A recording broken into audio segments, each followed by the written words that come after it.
अरमान सारुकियान से एक इंटरव्यू में पूछा गया कि आपको क्या लगता है कि अगर इस्लाम महाचव वर्सेस इलिया टोपुरिया फाइट होती है तो इन दोनों फाइटर्स में से कौन विन करेगा। तो अरमान सारुकियान ने इसकी रिप्लाई में कहा कि देखो, इस्लाम महाचव इस वक्त डिफरेंट लेवल पर है। वेल्टरवेट डिवीजन में मुझे नहीं लगता कि इस वक्त उन्हें कोई बीट कर सकता है, और वहीं दूसरी तरफ इलिया टोपुरिया ट्रूली टेस्टेड नहीं है।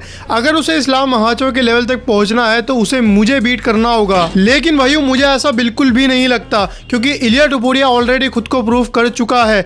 उसने चार्ल्स ओलिवेरा को नॉकआउट किया था, वहीं दूसरी तरफ अरमान सारुकियान को चार्ल्स ओलिवेरा को हराते वक्त पसीने छूट गए थे। और एक बार यार आप Ilia Topuria versus Max Holloway fight देखो, उस वक्त होलोवे अपने प्राइम में था। वोल्कानोव्स्की को लेकर तो आप कह सकते हो कि वो अपने प्राइम से बाहर था, लेकिन मैक्स होलोवे तो एक परफेक्ट कंडीशन में थे और उनके प्राइम में भी। उसके बाद भी इलिया टोपुरिया ने उन्हें नॉकआउट किया है।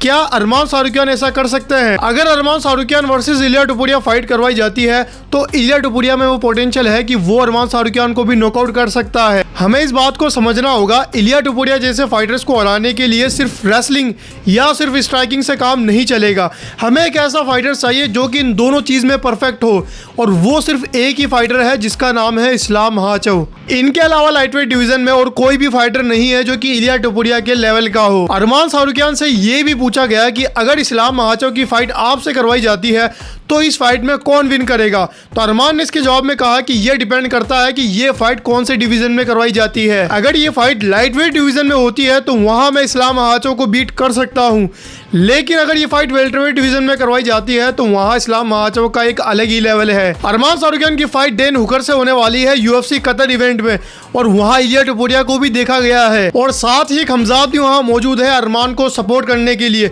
इससे पिछली फाइट में अरमान भी खमजाद के साथ थे जब वो डीडीबी के अगेंस्ट फाइट कर रहे थे। तो ऐसे में खमजाद से पूछा गया कि अरमान सारुकियान और इलिया टोपुरिया दोनों यहाँ मौजूद है, और अगर इन दोनों के बीच फाइट हो जाती है तो आप किसको सपोर्ट करने वाले हो। खमजाद ने इसका जवाब काफी फनी वे में दिया। उसने कहा कि देखो, अगर इन दोनों की फाइट 1v1 होती है तो मैं चाहता हूं कि कोई भी इन दोनों के बीच में ना आए और इन दोनों को फाइट करने दिया जाए।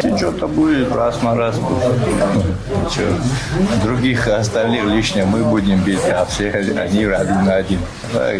Я не думаю, что надеюсь, что ничего такого случится. खमजाद का कहना है कि वो लोग सिर्फ अपनी फाइट को प्रमोट कर रहे हैं और इससे ज्यादा कुछ नहीं है, और उन्हें ये करना भी चाहिए। जितना ज्यादा फाइट में ट्रैश टॉक की जाएगी उतनी ही उस फाइट की हाइप क्रिएट होगी। लेकिन भाइयों, मुझे ऐसा लगता है कि अरमान सारुकियान को उनकी करंट फाइट पर फोकस करना चाहिए, क्योंकि देखो, अरमान सारुकियान डैन हुकर को बीट तो कर सकते हैं, लेकिन पिछले कुछ समय से डैन हुकर साइकोपाथ हो गए लाइक टोनी फर्गसन, और इस मेंटेलिटी के फाइटर्स अपनी फाइट्स में किसी भी हद तक जा सकते हैं। भले ही डैन हुकर का ग्राउंड गेम कुछ भी ना हो, लेकिन अगर फाइट स्टार्ट होते ही डैन हुकर ने पंचेस की बारिश कर दी अरमान सारुकियान पे, तो सारुकियान ट्रबल में आ सकता है। वैसे तो जहां तक मुझे लगता है अरमान सारुकियान वही करने वाला है जो कि इस्लाम महाचव ने किया था डैन हुकर के अगेंस्ट।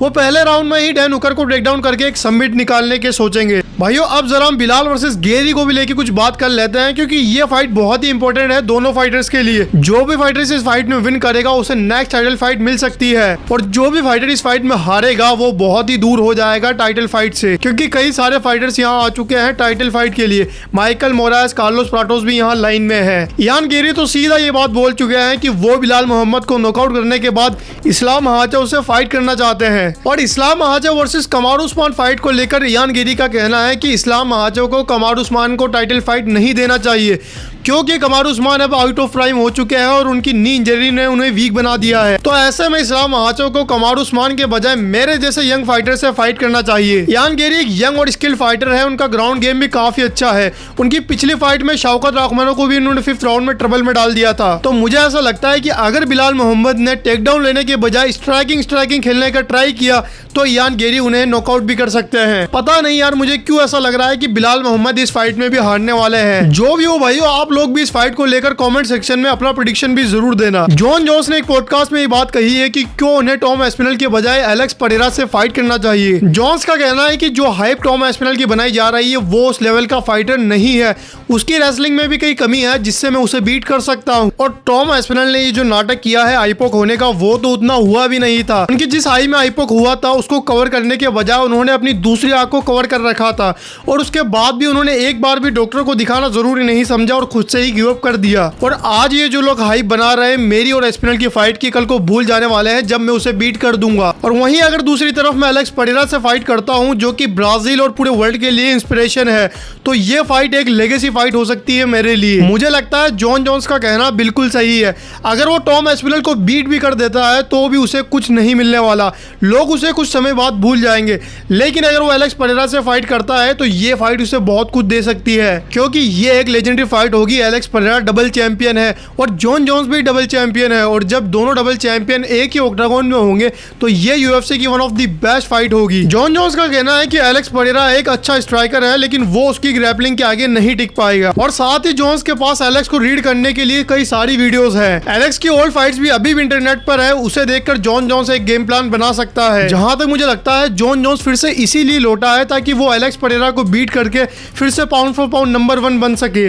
लेकिन डेना व्हाइट भी जॉन जोन्स को अच्छे से समझ चुके हैं, उन्हें पता है कि अगर जॉन जोन्स को व्हाइट हाउस कार्ड में रखा जाता है तो वहां वो कुछ भी गड़बड़ कर सकता है। इसीलिए डेना व्हाइट का कहना है कि Tom Aspinall versus Ciryl Gane fight फिर से करवाई जाएगी और जो भी फाइटर इनमें से विन करेगा उसे जॉन जोन्स के अगेंस्ट रखा जाएगा। भाइयों, इनसे रिलेटेड आगे जो भी अपडेट्स होगी वो मैं आप तक पहुंचा दूंगा, इसीलिए चैनल को सब्सक्राइब कर लेना, कहीं मिस ना कर दो।